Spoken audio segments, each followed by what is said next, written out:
নমস্কার বন্ধুরা, good morning সবাইকে। তো আজ আমি নতুন একটা ব্লগ নিয়ে তোমাদের সাথে চলে এসেছি। তো এখন আমি ঘুম থেকে উঠে গেছি। ঘুম থেকে উঠে ভালো করে মুখ টুক ধুয়ে নিয়েছি। এবার আমি একটু ফ্রেশ হয়ে নেব। তো চলো ফ্রেশ হয়ে নিয়ে তারপর তোমাদের সাথে দেখা হচ্ছে। তো দেখো এখানে আমি ফ্রেশ ট্রেশ হয়ে চলে এসেছি। তো এখানে খিদে পেয়ে গেছিলো বলে কী খাবো, তো এখানে একটু দুধটা গরম করে আমি এখানে বিস্কুট দিয়ে খেয়ে নিচ্ছি। তো আর খাচ্ছি আর ভাবছি যে আজকে আমার একটা ব্রাইড আছে, তো তাকে সাজাতে যাবো। তো তার জন্য ঝটপট আমাকে রেডি হয়ে নিতে হবে এখন।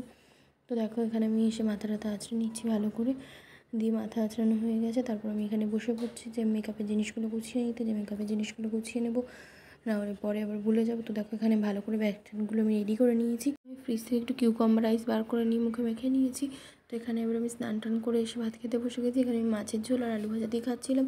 অনেক কিছু হয়েছিল কিন্তু টাইম ছিল না বলে আমি ঝটপট রেডি হয়ে খেয়ে নিয়েছি। আর দেখো এখানে রেডি হয়ে গেছি, পুরো রেডি হয়ে আমি এখন বেরিয়ে যাচ্ছি। এত রোদ বলার মতো না, তার জন্য আমি একটা ছাতা নিয়েছি। তো চলো আমি গিয়ে দেখা হচ্ছে। তো এখানে দেখো চলে এসেছি আমি। তো এখানে দাঁড়িয়েছিলাম যে মেয়ের বাড়ি থেকে নিতে আসবে, আমি যেহেতু লোকেশনটা প্রপার জানি না। তো এখানে দেখো মেয়ের বাড়ি চলে এসেছি, এসে জিনিসপত্র সব রেডি করে নিয়েছি। এখানে আমার ব্রাইড বসে গেছে। তো এবার সাজানোর পালা। তো চলো ঝটপট সাজিয়ে নিই। দেখো এখানে সাজানো কমপ্লিট হয়ে গেছে। অবশ্যই জানিও যে সাজানোটা কেমন হয়েছে। তো সাজানো হয়ে গেছে। এবার আমি আবার চলে আসছি, অটো করে আসছিলাম।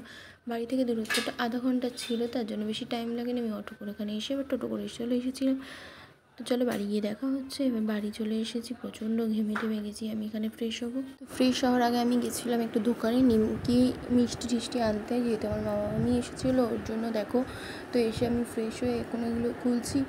তো এগুলো রাতে খাওয়া দাওয়া করেছিলাম, তো তারপর কিছু খাওয়া দাওয়া করিনি। তো চলো ভিডিওটা এত অবধি শেষ করলাম। তো ভিডিওটা ভালো লাগলে অবশ্যই লাইক, কমেন্ট, শেয়ার এবং সাবস্ক্রাইব করে দিও। টাটা।